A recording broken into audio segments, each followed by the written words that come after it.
Hello students, আমাদের YouTube channel the power of মাইন্ডে তোমাদের সকলকে স্বাগত। এবং আজকের ভিডিওটা তোমরা থাম্বনেল দেখে বুঝতে পেরেছো যে আজকে আমরা এই ভিডিও কি আলোচনা করব। বিগত 10 বছরে অর্থাৎ 2013 থেকে 2023 সালের মধ্যে ভারতের সংবিধান থেকে যত প্রশ্ন এসেছিল, ওয়েস্ট বেঙ্গল পুলিশের কনস্টেবল এবং লেডি কনস্টেবল প্রিলিম এবং মেন্স। আগে তোমরা জানো যে শুধুমাত্র প্রিলিমিনারি পরীক্ষা হতো, তো সেই প্রিলিমস এবং মেন্সকে কভার করা হয়েছে। এই ভিডিওটা দুটো পার্টে হবে। আজকে আমরা পার্ট 1 নিয়ে আলোচনা করব। কেননা একটা পার্টে আলোচনা করলে পরে দেখো নাম্বার অফ কোশ্চেন কিন্তু অল্প, কিন্তু আমি তোমাদেরকে যেভাবে পড়াতে চাইছি, যদি তোমরা সেইভাবে পড়তে চাও তাহলে অবশ্যই কমেন্ট বক্সে কমেন্ট করে জানাবে।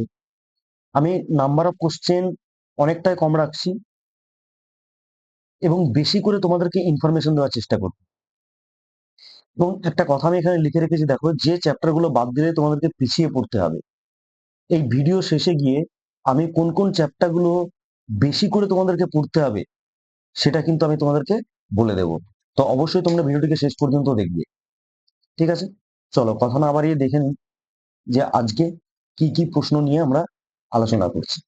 তবে তার আগে বলে রাখি, আমি তাপস, আমি তোমাদেরকে জিকে পড়াবো এই চ্যানেলে। এছাড়াও অন্যান্য স্যারেরা রয়েছেন যারা তোমাদেরকে এই চ্যানেলে বিভিন্ন সাবজেক্ট পড়াবে। প্রথম প্রশ্নে কি রয়েছে? সাংসদ নির্বাচনে ভোট দেওয়ার অধিকার। দেখো এটা এসেছিল কবে? West Bengal police constable exam 2013, অর্থাৎ 2013 সালে যে পশ্চিমবঙ্গ পুলিশে কনস্টেবল পদে পরীক্ষা হয়েছিল সেই পরীক্ষায় এই প্রশ্নটাকে জিজ্ঞেস করা হয়েছিল। সাংসদ নির্বাচনে ভোট দেওয়ার অধিকার অর্থাৎ কি ধরনের অধিকার? অপশনে কি কি রয়েছে? মৌলিক অধিকার, রাজনৈতিক অধিকার, আইনি অধিকার আর স্বাভাবিক অধিকার। দেখো এই অ্যান্সারটা কিন্তু খুব জটিল অ্যান্সার। কেন জটিল অ্যান্সার আমি আলোচনা করছি। তার আগে দেখো মৌলিক অধিকার, মৌলিক অধিকার কোনগুলো? না, ভারতের সংবিধানে আর্টিকেল 12 থেকে 35 নম্বর ধারাতে কি আসে? আমাদের মৌলিক অধিকারের কথা বলা আছে। তো মৌলিক অধিকার হচ্ছে সেই অধিকারগুলো যেগুলো আমাদের বেসিক নিডকে কি করে? পূরণ করে। তো কোনো কারণে যদি আমাদের মৌলিক অধিকার ভায়োলেট হয় তাহলে সুপ্রিম কোর্ট এবং হাইকোর্ট কি করে? রিট জারি করে। সুপ্রিম কোর্ট এবং হাইকোর্ট কি জারি করে? রিট জারি করে, তাই না? আমরা জানি যে 5 প্রকারের রিট রয়েছে, সেই রিট জারি করে সুপ্রিম কোর্ট। কত নম্বর আর্টিকেলের বলে? 32 নম্বর আর্টিকেলের বলে। আর হাইকোর্ট করে 226 নম্বর আর্টিকেলের বলে। দেখো এই রিটের উপর একটা ডেডিকেটেড ভিডিও আমাদের চ্যানেলে রয়েছে, যদি তোমরা কেউ না দেখে থাকো তাহলে অবশ্যই সেই ভিডিওটাকে তোমরা দেখে নেবে। ডিসক্রিপশন বক্সে আমি লিংক দিয়ে রাখবো। যদি কোনো কারণে আমাদের মৌলিক অধিকার ভায়োলেট হয় তাহলে সুপ্রিম কোর্ট এবং হাইকোর্ট কি করবে? রিট জারি করবে। তাহলে ভোটাধিকার যদি মৌলিক অধিকার হতো তাহলে কি হতো? সুপ্রিম কোর্ট বা হাইকোর্ট রিট জারি করতো। হয় কি সেটা? বিভিন্ন কারণে কিন্তু আমরা অনেক সময় ভোট দিতে পারি না। তো আমরা যদি কোর্টে গিয়ে বলি যে আমার ভোট আমি দিতে পারিনি, তাহলে কি কোর্ট মানে সুপ্রিম কোর্ট বা হাইকোর্ট তার জন্য রিট জারি করতে পারবে? না, পারবে না। তাহলে এটা অ্যান্সার আমার হবে না। দেখো রাজনৈতিক অধিকার, এরকম কোনো অধিকার কিন্তু সংবিধানে বলা নেই, তাহলে এটা হচ্ছে না। 4 নম্বর অপশনে আছে স্বাভাবিক অধিকার, এর কথাও আমরা কিন্তু সংবিধানে যাই না। তাহলে থাকলো কি? আইনি অধিকার, যেটাকে ইংরেজিতে বলে লিগাল রাইট। কি বলে? Legal right. তো এই নির্বাচন বা ভোট দেওয়ার অধিকার, বা তুমি বলতে পারো right to vote, right to vote এটা কি? এটা হচ্ছে legal right as well as constitutional right. Constitutional right. এইবার আমাকে একটু জানতে হবে যে লিগাল রাইট এবং কনস্টিটিউশনাল রাইটের মধ্যে পার্থক্য কি রয়েছে। দেখো আমি শুধুমাত্র তোমাদেরকে কিন্তু অ্যান্সার বলে দিলে বলে দিতে পারতাম। অনেকেই তোমাদের মধ্যে আসে যারা শুধুমাত্র অ্যান্সার জানতে চায়, কিন্তু ভাই শুধুমাত্র এমসিকিউ পড়ে কিন্তু এখনকার দিনে আর তুমি পরীক্ষায় পাশ করতে পারবে না। এখনকার দিনে পরীক্ষায় পাশ করতে গেলে তোমার একটু কনসেপ্ট তোমাকে থাকতেই হবে যে কোনো সাবজেক্টের উপর। তো লিগাল রাইট আর কনস্টিটিউশনাল রাইটের মধ্যে পার্থক্য কি? যে রাইট গুলো আমার সংবিধানে দেওয়া আছে সেগুলো হচ্ছে আমার কনস্টিটিউশনাল রাইট। আর লিগাল রাইট কোনটা? যেমন ধরো আর্টিকেল 31। আর্টিকেল 31 এটা কি ছিল? আমার মৌলিক অধিকার ছিল। এবং এটা কনস্টিটিউশনাল বলা ছিল, তাই না? সংবিধানে বলা ছিল, মৌলিক অধিকার কথা বলা আছে, ভারতের সংবিধানে বলা আছে। তো এই 31 নম্বর ধারা কি বলা ছিল? সম্পত্তির অধিকারের কথা বলা ছিল, রাইট টু প্রপার্টির কথা বলা ছিল, রাইট টু প্রপার্টি।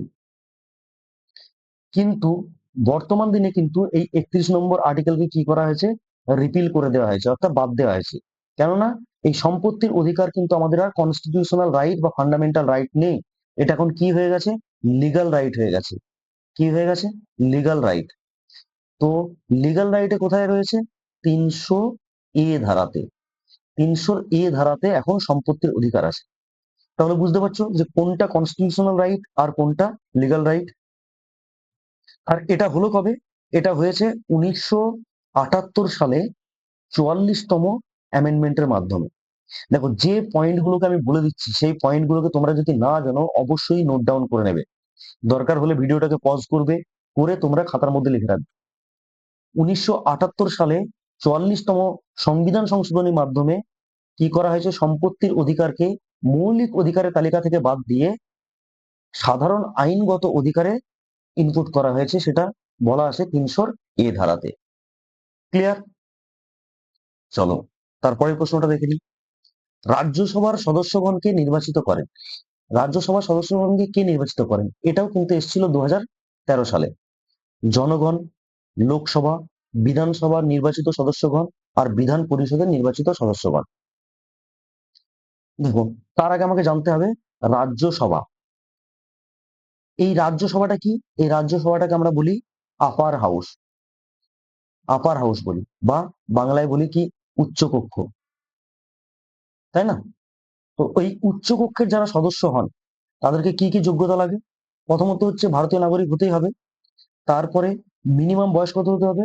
30 বছর। পরীক্ষায় জিজ্ঞেস করে ভাই পয়েন্ট গুলোকে, যে পয়েন্ট গুলোকে পরীক্ষায় জিজ্ঞেস করে সেই পয়েন্ট গুলোকে আমি তোমাদেরকে মনে করানোর চেষ্টা করছি। তারপরে কি না, এর ম্যাক্সিমাম স্ট্রেংথ কত? 250। অর্থাৎ রাজ্যসভায় ম্যাক্সিমাম কতজন সদস্য থাকতে পারেন? 250 জন। কিন্তু বর্তমানে কতজন আছে? বর্তমানে আছে 225 প্লাস 8 প্লাস 12, অর্থাৎ কত? 245 জন। 245 জন। এই 225 জন নিয়োগ হয় স্টেট থেকে, 8 জন নিয়োগ হয় ইউটি থেকে, এবং 12 জন নিয়োগ হয় রাষ্ট্রপতি দ্বারা। মনে থাকবে। আর এই রাজ্যসভার কথা কোথায় বলা আছে? রাজ্যসভার কথা বলা আছে আমাদের 4th শিডিউলে। কোথায় বলা আছে? 4th শিডিউলে। কত নম্বর আর্টিকেলে রাজ্যসভার কথা বলা আছে? আর্টিকেলে বলা আছে 80 নম্বর আর্টিকেলে।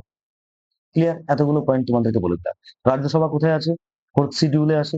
কত নম্বর আর্টিকেলে আছে? 80 নম্বর আর্টিকেলে আছে। কতগুলো আছে? 250 জন। তার মধ্যে বর্তমানে স্ট্রেংথ রয়েছে 245। ঠিক আছে, চলো এরপরে দেখো রাজ্যসভার সদস্যগণকে নির্বাচিত কে করে? এর অ্যান্সার কি হবে? বিধানসভার নির্বাচিত সদস্যগণ। কারণ রাজ্যসভায় যারা নির্বাচিত হন, রাজ্যসভার এমপিরা কিন্তু ডাইরেক্ট জনগণ দ্বারা নির্বাচিত হন না। জনগণ দ্বারা কারা নির্বাচিত হন? লোকসভার যারা মেম্বার হন তারা ডাইরেক্ট জনগণ দ্বারা নির্বাচিত হন। আর রাজ্যসভার যারা মেম্বার তারা কিন্তু ইনডিরেক্টলি নির্বাচিত হন জনগণ দ্বারা। অর্থাৎ আমরা আমরা জনগণ, আমরা কাকে নির্বাচিত করছি? এমএলএ কে। আমরা এমএলএ কে নির্বাচিত করছি। সেই এমএলএ রা কাকে নির্বাচিত করছেন? রাজ্যসভার এমপিদেরকে। ক্লিয়ার? চলো তারপরেরটা দেখে নিই। রাজ্যপালকে শপথ গ্রহণ কে করান?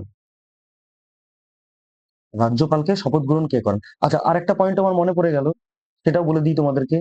পশ্চিমবঙ্গে পশ্চিমবঙ্গে রাজ্যসভার মোট মেম্বার রয়েছে কতজন? 16 জন। আর সব থেকে বেশি রাজ্যসভায় মেম্বার কোন রাজ্যে রয়েছে? উত্তরপ্রদেশে। কতজন? 31 জন। মনে থাকবে। এবার যদি লোকসভার কথা বলে, পশ্চিমবঙ্গে লোকসভার আসন হচ্ছে 42 আর উত্তরপ্রদেশে হচ্ছে 80। উত্তরপ্রদেশে আমাদের রাজ্যসভা এবং লোকসভার মেম্বার এর সংখ্যা সব থেকে বেশি। আর পশ্চিমবঙ্গে 16 আর 42। রাজ্যসভায় 16, লোকসভায় 42, উত্তরপ্রদেশে রাজ্যসভায় 31, লোকসভায় 80। তারপরে প্রশ্নটা কি বলেছে? রাজ্যপালকে শপথ গ্রহণ কে করান? দেখো, রাজ্যপালের কথা যখনই আমরা পড়বো তখন আমরা যে আর্টিকেলটা পড়বো সেটা হচ্ছে আর্টিকেল 153 থেকে 167। 153 থেকে 167-তে কার কথা বলা আছে? রাজ্যপালের কথা বলা আছে। রাজ্যপালের কথা কোথায় বলা আছে? রাজ্যপালের কথা বলা আছে পার্ট 6-এ। কত নম্বর পার্টে? 6ষ্ঠ নম্বর পার্টে রাজ্যপালের কথা বলা আছে, আর্টিকেল 153 থেকে 167। তো রাজ্যপাল হওয়ার জন্য প্রথম যে ক্রাইটেরিয়া সেটা হচ্ছে ভারতের নাগরিক হতে হবে। দ্বিতীয় ক্রাইটেরিয়া কি? মিনিমাম 35 বছর বয়স হতে হবে। কত? 35 বছর বয়স হতে হবে। টেনিওর কত বছর? 5 বছর। নিয়োগ কে করেন? ভারতের প্রেসিডেন্ট করেন। প্রেসিডেন্ট অফ ইন্ডিয়া নিয়োগ করেন। কাকে? রাজ্যপালকে। কিন্তু এখানে আর একটা কনফিউশনের কোশ্চেন, সেটা হচ্ছে ওথ কে নেন? রাজ্যপালের ওথ কে নেন? রাজ্যপালের ওথ নেন সেই রাজ্যের হাইকোর্টের প্রধান বিচারপতি। এবার যদি প্রধান বিচারপতি না থাকে সেই ক্ষেত্রে কে ওথ নেবেন? সিনিয়র মোস্ট যিনি জাজ থাকবেন তিনি, সিনিয়র মোস্ট জাজ। ক্লিয়ার? এখানে আমাদের অ্যান্সার কি হবে? ভারতের রাষ্ট্রপতি। শপথ বাক্য, সরি, শপথ বাক্য কে পাঠ করান? তাহলে অ্যান্সার কি হবে? হাইকোর্টের প্রধান বিচারপতি। নিয়োগ কে করেন? রাষ্ট্রপতি করেন। কত বছরের জন্য নিয়োগ করেন? 5 বছরের জন্য নিয়োগ করেন। যিনি রাজ্যপাল হবেন তার ন্যূনতম বয়স কত হবে? 35 বছর। চলো, নিম্ন বর্ণিত কোন পদাধিকারী ভারতের রাষ্ট্রপতি দ্বারা নিযুক্ত হন? এটা এসেছিল 2015 সালে এই কোশ্চেনটা। ঠিক আছে, ভারতের রাষ্ট্রপতি দ্বারা নিযুক্ত হন। দেখো এখানে কে আছে? Attorney general of India, comptroller and auditor general of India, রাজ্যের রাজ্যপাল, উপরের সবকটি। আমরা দেখেই বুঝতে পারলাম যে তিনটের কথা বললাম, অপশন এ, বি এবং সি তে তিনটেই দেখো কি কনস্টিটিউশনাল পদ, তিনটেই কনস্টিটিউশনাল পদ। তো রাষ্ট্রপতি যত কনস্টিটিউশনাল পদ রয়েছে, কনস্টিটিউশনাল যত পদ রয়েছে সেই পদগুলোতে যারাই বসে তাদেরকে নিয়োগ কে করেন? President of India. President of India তাদেরকে কি করে? নিয়োগ করে থাকেন। ঠিক আছে, এইবার দেখো এখান থেকে কিছু আমি তোমাদেরকে পয়েন্ট বলে রাখছি, সেটা হচ্ছে অ্যাটর্নি জেনারেল অফ ইন্ডিয়া। এই অ্যাটর্নি জেনারেল অফ ইন্ডিয়ার কথা ভারতের সংবিধানে কত নম্বর আর্টিকেলে বলা আছে? আর্টিকেলে বলা আছে 76, অর্থাৎ 76 নম্বর আর্টিকেলে। এই অ্যাটর্নি জেনারেল অফ ইন্ডিয়াটা কি না? Highest law officer, highest law officer, law officer of government of India. ঠিক আছে, মানে ভারত সরকারের সর্বোচ্চ আইনি অফিসার হচ্ছেন কে? Attorney general of India. কত নম্বর আর্টিকেলে আছে? 76 নম্বর আর্টিকেলে আছে। এরপরের প্রশ্ন হচ্ছে যে বর্তমানে অ্যাটর্নি জেনারেল কে রয়েছেন? তোমরা সকলে জানো, এটা কারেন্ট অ্যাফেয়ার্স এর প্রশ্ন। সেটা হচ্ছে আর ভেঙ্কট রামনি। আর আর ভেঙ্কট রামনি হচ্ছেন বর্তমানে অ্যাটর্নি জেনারেল অফ ইন্ডিয়া। ঠিক আছে, এরপরে এখান থেকে আরেক যে প্রশ্নটা করে সেটা হচ্ছে যে অ্যাটর্নি জেনারেল অফ ইন্ডিয়ার টেনিওর কত বছর? দেখো ইনার কিন্তু কোনো নির্দিষ্ট টেনিওর নেই। ঠিক আছে, অন্যান্য পদগুলোতে নির্দিষ্ট একটা টেনিওর রয়েছে এবং ইনার নির্দিষ্ট কোনো যোগ্যতার কথা বলা নেই। কি বলেছেন না, রাষ্ট্রপতির চোখে যদি বিচক্ষণ একজন আইনজ্ঞ হন তাহলে তিনি কি হতে পারবেন? অ্যাটর্নি জেনারেল অফ ইন্ডিয়া হিসেবে নিযুক্ত হতে পারবেন। তারপরের পোস্ট কি রয়েছে? কম্পট্রোলার অ্যান্ড অডিটর জেনারেল, অর্থাৎ শর্ট ফর্মে কি বলা হয়? ক্যাগ। অনেক সময় তোমাকে পরীক্ষায় জিজ্ঞেস করতে পারে ক্যাগের পুরো নাম বলো। এটা কত নম্বর আর্টিকেলে বলা আছে? এটা বলা আছে 148, 148 নম্বর ধারাতে বলা আছে। ঠিক আছে, তো আমাদের বর্তমানে ক্যাগ কে রয়েছেন? গিরিশচন্দ্র মুর্মু। কে রয়েছেন? গিরিশচন্দ্র মুর্মু। যদি তোমাকে জিজ্ঞেস করে ফার্স্ট ক্যাগ কে ছিলেন, তাহলে অ্যান্সার কি হবে? ভি নরহরি রাও। ফার্স্ট ক্যাগ ছিলেন ভি নরহরি রাও। যদি না জানো লিখে রাখো। বর্তমানে রয়েছেন গিরিশচন্দ্র মুর্মু, আর প্রথম ক্যাগ ছিলেন ভি নরহরি রাও। ঠিক আছে, এই ক্যাগের সময়কাল কত? 6 বছর বা 65 বছর। অর্থাৎ কোনো ব্যক্তি ক্যাগ হিসাবে নিয়োগ হলেন আজকে, কিন্তু 2025 সালে গিয়ে তার 65 বছর বয়স হয়ে গেল, তাহলে কিন্তু তিনি রিটায়ার করে যাবেন। এইবার দেখা গেল বর্তমানে তার বয়স 55 বছর, মানে 2024 সালে কোন একজন ব্যক্তির বর্তমান বয়স 55 বছর, তিনি যদি ক্যাগ হিসাবে নিয়োগ হন তাহলে কিন্তু তিনি 6 বছর পর্যন্ত তার পদে আসীন থাকতে পারবেন। ক্লিয়ার? সেই জন্য এটাকে সময়টাকে এরকম ভাবে লেখা হয় 6 বছর অথবা 65 বছর। চলো তারপরে প্রশ্ন দেখে নাও। পশ্চিমবঙ্গে পঞ্চায়েত ব্যবস্থার কটি স্তর আছে? দেখো, পঞ্চায়েত ব্যবস্থা যখনই আমরা পড়বো তখন সবার প্রথমে আমাদের যেটা মনে আসবে সেটা হচ্ছে ৭৩তম সংবিধান সংশোধন, 73rd amendment act. Amendment act, এই একটা হয়েছিল কবে? এই একটা হয়েছিল 1992 সালে। কিন্তু কার্যকরী কবে থেকে হয়েছিল? কার্যকরী হয়েছিল 1993 সাল থেকে। ঠিক আছে, তো এবার পঞ্চায়েতের কথা কোথায় বলা আছে? পঞ্চায়েতের কথা বলা আছে পার্ট 9-এ। কোথায় আছে? পার্ট 9-এ। আর এই পার্ট 9-এ আর্টিকেল কত থেকে কততে বলা আছে? 243 থেকে 243-এর ও পর্যন্ত আর্টিকেলে পঞ্চায়েতের কথা বলা আছে। এখানে মোট 29টা ফাংশনের কথা বলা আছে বা 29টা কার্যাবলীর কথা বলা আছে। ক্লিয়ার? তো পঞ্চায়েত ব্যবস্থা যখন করবো তখন আমাদেরকে এই পয়েন্টগুলোকে কিন্তু ভাই মনে রাখতে হবে। কি? ৭৩তম অ্যামেন্ডমেন্ট, পার্ট 9, আর্টিকেল 243 থেকে 243-এর ও 29টা ফাংশন। এরপরে যেগুলো আরো তোমাকে মনে রাখতে হবে সেটা হচ্ছে কয়েকটা কমিটির নাম কিন্তু তোমাকে মনে রাখতে হবে। সেটা হচ্ছে বলবন্ত রায় মেহতা কমিটি। বলবন্ত রায় মেহতা কমিটি। এটা কবে গঠিত হয়েছিল? এটা গঠিত হয়েছিল 1957 সালে। 2 নম্বর কমিটি কি ছিল? অশোক মেহতা কমিটি। 2 নম্বর ছিল অশোক মেহতা কমিটি। এটা গঠিত হয়েছিল কবে? 1977 সালে। ঠিক আছে, 3 নম্বর কমিটি কি আছে? জিভি কে রাও। জি ভি কে রাও। এই কমিটিটা গঠিত হয়েছিল কবে? 1985 সালে। অবশ্যই তোমরা লিখবে, না হলে কিন্তু এর স্ক্রিনশট নিয়ে নেবে। তারপর 4 নম্বর কমিটি কি ছিল? L M Singhvi committee. L M Singhvi Singhvi committee গঠিত হয়েছিল 1986 সালে। এইবার যেটা আমাদেরকে মনে রাখতে হবে সেটা হচ্ছে প্রথম দুটো। কেন মনে রাখতে হবে? না, বলবন্ত রায় মেহতা কমিটি 1957 সালে যেটা গঠিত হয়েছিল সেটা 3 টায়ার সিস্টেমের কথা বলেছিল পঞ্চায়েত ব্যবস্থা। আর অশোক মেহতা কমিটি বলেছিল 2 টিয়ার সিস্টেমের কথা। 3 টায়ার সিস্টেম কি আর 2 টায়ার সিস্টেম কি? তোমরা যারা গ্রামের দিকে বাস করো জানো যে আমাদের সবার উপরে আছে জেলা পরিষদ, তার নিচে আছে পঞ্চায়েত সমিতি, তার নিচে আছে গ্রাম পঞ্চায়েত। কি কি বললাম? গ্রাম পঞ্চায়েত, পঞ্চায়েত সমিতি আর জেলা পরিষদ।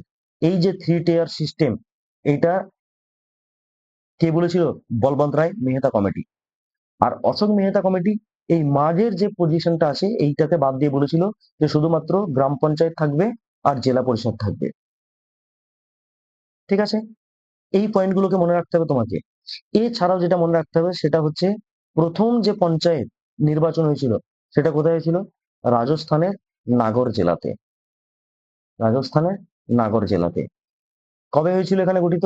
না, 2nd October, 2nd October 1959। 2nd October 1959 সালে রাজস্থানের নাগর জেলাতে প্রথম পঞ্চায়েত ব্যবস্থা চালু হয়েছিল। ঠিক আছে, সেই সময় প্রধানমন্ত্রী কে ছিলেন? জওহরলাল নেহেরু। এই পয়েন্টটাও যেমন তোমাদেরকে মনে রাখতে হবে, সেরকম আরো একটা পয়েন্ট তোমাদেরকে মনে রাখতে হবে যে ভারতবর্ষের কোন কোন রাজ্যে পঞ্চায়েত ব্যবস্থা নেই। কোথায় কোথায় নেই? নাগাল্যান্ড, মেঘালয় আর মিজোরাম। এই 3টে স্টেটে কিন্তু পঞ্চায়েত ব্যবস্থা নেই। ক্লিয়ার? তাহলে পশ্চিমবঙ্গে পঞ্চায়েত ব্যবস্থায় কটি স্তর রয়েছে? অ্যান্সার কি হবে? 3টি। ক্লিয়ার? দেখো, একটা কোশ্চেন থেকে কতগুলো পয়েন্ট তোমাদেরকে বলে দিচ্ছি যে পয়েন্টগুলো কিন্তু বারংবার পরীক্ষায় এসেছে। আর এই পয়েন্টগুলোকে একটা পয়েন্টও তোমাদেরকে বাদ দিলে চলবে না, প্রত্যেকটা পয়েন্ট কিন্তু ভাই পড়তে হবে। তারপরে দেখো, তথ্য জানার অধিকার আইন কোন সালে পাস হয়? এটা তোমরা অনেকেই সহজে অ্যান্সার দিয়ে দেবে যে স্যার 2005 সালে পাস হয়। কিন্তু কোশ্চেনটা যদি আমি তোমাদেরকে এইরকম বলি যে আরটিআই অ্যাক্ট কোন অ্যাক্টের পরিবর্তে এসেছিল? অ্যান্সার দিতে পারবে? আরটিআই অ্যাক্ট কোন অ্যাক্টের পরিবর্তে এসেছিল? যদি পারো তাহলে কমেন্ট বক্সে কমেন্ট করে জানাবে। দেখো, আমি তোমাদেরকে বলে দিচ্ছি, সেটা হচ্ছে ফ্রিডম অফ ইনফরমেশন। কি? না, ফ্রিডম অফ ইনফরমেশন। এটা গঠিত হয়েছিল কবে? এটা গঠিত হয়েছিল তোমার 2002 সালে। কবে বললাম? 2002 সালে। এইটাকে কি করা হলো? রিপিল করা হলো, সরি, রিপ্লেস করা হলো। কবে রিপ্লেস করা হলো? 2005 সালে। এবং এর নাম কি দেওয়া হলো? RTI, অর্থাৎ রাইট টু ইনফরমেশন অ্যাক্ট। মনে থাকবে? ঠিক আছে। এই রাইট টু ইনফরমেশন অ্যাক্ট কি ধরনের অধিকার? এটা হচ্ছে তোমার মৌলিক অধিকার বা ফান্ডামেন্টাল রাইটস। কোথায় বলা আছে? এটা বলা আছে আর্টিকেল 19(1)A তে। যারা তোমরা পিএসসি পরীক্ষা দাও তারা অবশ্যই এই কোশ্চেনটাকে পেয়েছো। পিএসসির কোশ্চেন তোমরা প্র্যাকটিস করে থাকো, তাহলে এই কোশ্চেনটাকে অবশ্যই দেখবে যে রাইট টু ইনফরমেশন অ্যাক্ট কোথায় বলা আছে, কোন আর্টিকেলে বলা আছে। আর্টিকেল 19(1)A তে বলা আছে। ঠিক আছে, চলো তারপরে প্রশ্ন দেখো। এটা 2016 সালে জিজ্ঞেস করেছিল কি এফআইআর এর পুরো নাম কি? অ্যান্সার তোমরা সবগুলোই জানো, ফার্স্ট ইনভেস্টিগেশন রিপোর্ট। মানে কি? এটা হচ্ছে একটা ম্যানুয়াল বা রিটেন একটা ম্যানুয়াল। সেই ম্যানুয়ালে কি করে না, কোনো একটা কেস যখন ঘটে সেই কেসের যে ইনভেস্টিগেশন হয় সেই ইনভেস্টিগেশনটা লিখে রাখে। অর্থাৎ এখানে টাইম, ডেট, ব্যক্তি যদি হয় ব্যক্তির নাম, এগুলোকে ইনপুট করা হয়, সেটাই হচ্ছে এফআইআর। তো এখান থেকে বেশ কিছু কোশ্চেন তোমাদেরকে মনে রাখতে হবে বা বেশ কিছু পয়েন্ট তোমাদেরকে মনে রাখতে হবে। সেটা কি? দেখো একটা একটা করে আমি বলে দিচ্ছি। প্রথমে হচ্ছে পুলিশ সার্ভিস আমাদের দেশে কখন ইন্ট্রোডিউস হয়েছিল বা কবে কে ইন্ট্রোডিউস করেছিল? পুলিশ সার্ভিস ইন্ট্রোডিউস কে করেছিল? Lord Cornwallis. Lord Cornwallis. কবে করেছিল? 1861 সালে। 1861 সালে লর্ড কর্নওয়ালিস আমাদের দেশে প্রথম কি করেছিল? পুলিশ সার্ভিস চালু করেছিল। দ্বিতীয় পয়েন্ট কি মনে রাখবে না, দ্বিতীয় পয়েন্ট তোমাদেরকে মনে রাখতে হবে যে আমাদের দেশে প্রথম ল কমিশন কবে গঠিত হয়েছিল? First law commission. First law commission কবে গঠিত হয়েছিল? 1834 সালে। 1834 সালে। ঠিক আছে। যেটা এসেছিল তোমার কোথা থেকে? না, এই ল কমিশনটা এসেছিল চার্টার অ্যাক্ট, চার্টার অ্যাক্ট 1833 থেকে। 833 সালে চার্টার অ্যাক্ট থেকে, অ্যাক্টের ফলে কি গঠিত হয়েছিল? ফার্স্ট ল কমিশন গঠিত হয়েছিল। আর এই ফার্স্ট ল কমিশন কে ছিলেন? Thomas Babington Macaulay. Thomas Babington Macaulay. মনে থাকবে? এরপরে আরো কিছু পয়েন্ট তোমাদেরকে বর্তমান দিনে মনে রাখতে হবে, যেটা কারেন্ট অ্যাফেয়ার্স হিসেবে তোমাদের আসতে পারে। তোমরা জানো আইপিসির নাম তোমরা শুনেছো, ইন্ডিয়ান পেনাল কোড। এই ইন্ডিয়ান পেনাল কোড চালু হয়েছিল কবে? 1860 সালে। চালু কে করেছিলেন? চালু করেছিলেন লর্ড ক্যানিং। লর্ড ক্যানিং 1860 সালে আইপিসি চালু করেছিলেন। কিন্তু বর্তমানে এই আইপিসি কে রিপ্লেস করা হয়েছে। কি নাম দেওয়া হয়েছে? এর নাম দেওয়া হয়েছে বিএনএস, ভারতীয় ন্যায় সংহিতা। এটা চালু হলো কবে? না, 1 জুলাই 2024। কবে থেকে চালু হয়েছে? 1 জুলাই 2024। মনে থাকবে? এরপরে দেখো তোমরা আর একটু যদি পড়ে থাকো তাহলে দেখতে পাবে এভিডেন্স অ্যাক্ট। এভিডেন্স অ্যাক্ট, এই এভিডেন্স অ্যাক্ট কবে চালু হয়েছিল? এভিডেন্স অ্যাক্ট চালু হয়েছিল 1872 সালে। এটাকেও রিপ্লেস করা হয়েছে। এর নাম কি দেওয়া হয়েছে? ভারতীয় ন্যায় অভিনিয়ম, বিএনএ। তাহলে আইপিসির পরিবর্তে কি হলো? বিএনএস হলো। আর এভিডেন্স অ্যাক্টের পরিবর্তে কি হলো? বিএনএ, ভারতীয় ন্যায় অভিনিয়ম। মনে থাকবে? চলো তারপরে প্রশ্নটা দেখে নিই। নিচের কোনটি ভারতীয় সংসদের অধিবেশন নয়? এটা জিজ্ঞেস করেছিল, ওয়েস্ট বেঙ্গল পুলিশের কনস্টেবল পরীক্ষা হয়েছিল 2016 সালে, সেই সময়। দেখো কি কি বলেছে? গ্রীষ্মকালীন অধিবেশন, শীতকালীন অধিবেশন, বর্ষাকালীন অধিবেশন, বাজেট অধিবেশন। আগে আমরা জানবো যে কটা অধিবেশন হয়। 3টে অধিবেশন হয়। কি কি হয়? প্রথম যে অধিবেশনটা হয় সেটা হয় বাজেট। প্রথম যে অধিবেশনটা হয় সেটা হচ্ছে বাজেট সেশন। কবে থেকে কবে পর্যন্ত হয়? না, ফেব্রুয়ারি থেকে, অবশ্যই এই মাসগুলোকে মনে রাখবে, মে পর্যন্ত। ফেব্রুয়ারি থেকে মে পর্যন্ত হয় বাজেট সেশন। 2 নম্বর যে সেশন সেটা হচ্ছে মনসুন সেশন। বর্তমানে কি চলছে? Monsoon session. কি করে বুঝলাম? না, এই সময়কালটা হচ্ছে জুলাই থেকে সেপ্টেম্বর। আর 3 নম্বর যেটা সেশন চলে সেটা হচ্ছে উইন্টার সেশন। কি? Winter session. এটা চলে কতদিন পর্যন্ত? নভেম্বর থেকে ডিসেম্বর পর্যন্ত। ঠিক আছে, তাহলে সব থেকে বেশি লংগেস্ট সেশন কোনটা? লংগেস্ট সেশন হচ্ছে বাজেট সেশন। আর শর্টেস্ট সেশন কোনটা? শর্টেস্ট সেশন হচ্ছে উইন্টার সেশন। কেননা ভালো করে দেখো, ফেব্রুয়ারি, মার্চ, এপ্রিল, মে, টোটাল এটা 4 মাস চলে। তারপরে monsoon session July, August, September, 3 মাস চলে। আর উইন্টার সেশন 2 মাস চলে, নভেম্বর, ডিসেম্বর। ঠিক আছে, তাহলে আমাদের এখানে 9 বলেছি, কোনটা হবে না? উইন্টার সেশন তো আসে শীতকালীন, গ্রীষ্মকালীন সেশন আসে আমাদের, মনসুন সেশন আছে বর্ষাকালীন, বাজেট সেশন আছে, তাহলে অপশন এ হবে সঠিক অ্যান্সার, যেহেতু 9 বলেছে। চলো তারপরে প্রশ্নটা দেখে নাও। সবচেয়ে বেশি জনসংখ্যা ঘনত্বপূর্ণ রাজ্যটি হলো, এটা 2016 সালে জিজ্ঞেস করেছে। অ্যান্সার কি হবে? বিহার।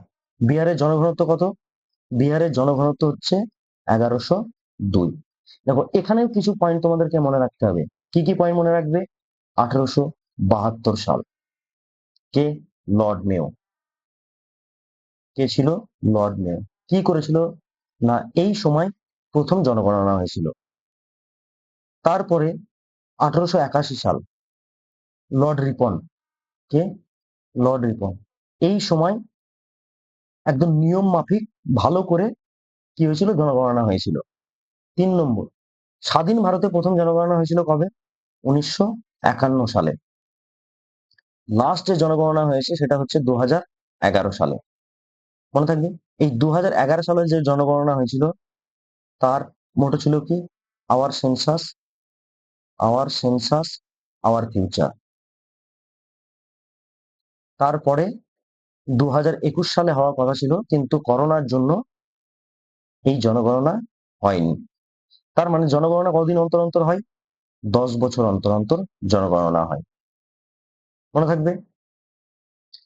তো এখানে জনগণত্ব জিজ্ঞেস করেছে, পশ্চিমবঙ্গের জনগণত্ব কত? 1084।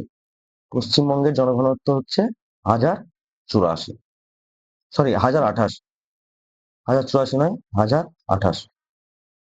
তারপরে প্রশ্নটা দেখো, ভারতীয় সংবিধানে 35A ধারা কোন রাজ্যের সাথে সম্পর্কযুক্ত?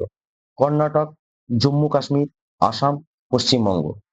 সঠিক অ্যান্সার কি হবে? জম্মু কাশ্মীর। 35-এর এ এবং 370, এই দুটো ধারায় কার সঙ্গে রিলেটেড? জম্মু কাশ্মীরের সঙ্গে রিলেটেড। আচ্ছা একটা কথা বলো তো, জম্মু কাশ্মীর কবে ভারতের সঙ্গে যুক্ত হয়েছিল? জম্মু কাশ্মীর কবে ভারতের সঙ্গে যুক্ত হয়েছিল? দেখো, যদি না জানো আমি বলে দিচ্ছি, তোমরা অবশ্যই এটাকে লিখে রাখো। 1947 সালে 26শে অক্টোবর ভারত স্বাধীন হয়েছিল, 15ই আগস্ট। আর 26শে অক্টোবর 1947-এ গিয়ে রাজা হরি সিং কি করলো? ভারতের সঙ্গে যুক্ত হলো। তখন জম্মু কাশ্মীরের তৎকালীন রাজা কি ছিলেন? হরি সিং। তো 1947-এর 26শে অক্টোবর অবশ্যই মনে রাখবে। তারপরে আর একটা ডেটও তোমাকে মনে রাখতে হবে, সেটা হচ্ছে 31শে অক্টোবর, 31 অক্টোবর 2019। এই ডেটটা কেন মনে রাখবে? না, এই দিন থেকে কি হলো? জম্মু কাশ্মীর স্টেট থেকে ইউটিতে পরিণত হলো। ঠিক আছে, চলো তারপরেরটা দেখে নিই। ভারতীয় সংবিধানে কোন সংশোধনীর মাধ্যমে ভোটাধিকারের বয়স 21 থেকে 18 বছর করা হয়েছে? অ্যান্সার কি হবে? 61তম। এটা জিজ্ঞেস করেছে 2018 সালে যে মেন্স হয়েছিল, সেই মেন্সের কোশ্চেন কিন্তু। তো এইখানে আমাদেরকে বেশ কিছু পয়েন্ট মনে রাখতে হবে, সেটা হচ্ছে ইলেকশন কমিশন অফ ইন্ডিয়া কোথায় বলা আছে? ইলেকশন অফ কমিশন অফ ইন্ডিয়ার কথা বলা আছে ভারতের সংবিধানের পার্ট 15-তে। কত নম্বর আর্টিকেলে বলা আছে? বলা আছে আর্টিকেল 324। 324 নম্বর আর্টিকেলে বলা আছে, অর্থাৎ 324 থেকে 329-এর এ পর্যন্ত যে আর্টিকেল রয়েছে সেখানে ইলেকশন কমিশন অফ ইন্ডিয়ার কথা বলা আছে। আচ্ছা, ইলেকশন কমিশন এর কথা যখন বলছি তাহলে আমাকে জানতে হবে ইলেকশন কমিশন কবে স্থাপিত হয়েছিল। স্থাপিত হয়েছিল 25শে জানুয়ারি, 25শে জানুয়ারি 1950। সেই জন্য কি করা হয়, ন্যাশনাল ভোটার ডে পালন করা হয় কোন দিনটাকে, 25শে জানুয়ারি দিনটাকে। 25শে জানুয়ারি দিনটাকে ন্যাশনাল ভোটার ডে হিসেবে পালন করা হয়। তো প্রথম যে আমাদের ইলেকশন কমিশন ছিল সেটা কে ছিলেন, first election commission of India ছিলেন সুকুমার সেন। আচ্ছা, লিখেই দিই, সুকুমার সেন। বর্তমানে কে রয়েছেন, বর্তমানে রয়েছেন রাজীব কুমার। বর্তমানে আমাদের ইলেকশন কমিশন অফ ইন্ডিয়া রয়েছেন Rajiv Kumar. Election commission of India যিনি নির্বাচিত হন, কত বছরের জন্য নির্বাচিত হন, 6 বছর বা 65 বছর। কতজন মেম্বার থাকেন, 3জন মেম্বার থাকেন। তার মধ্যে একজন চিফ ইলেকশন কমিশনার আর 2জন ইলেকশন কমিশনার। মনে থাকবে। চলো তারপরের প্রশ্নটা দেখি। পশ্চিমবঙ্গের কোন জেলার সাথে মানভূম জেলার একটি অংশ যুক্ত হয়েছে, এটা হবে তোমার পুরুলিয়া জেলা। দেখো, পুরুলিয়া আগে বিহার, বিহারের অংশ ছিল।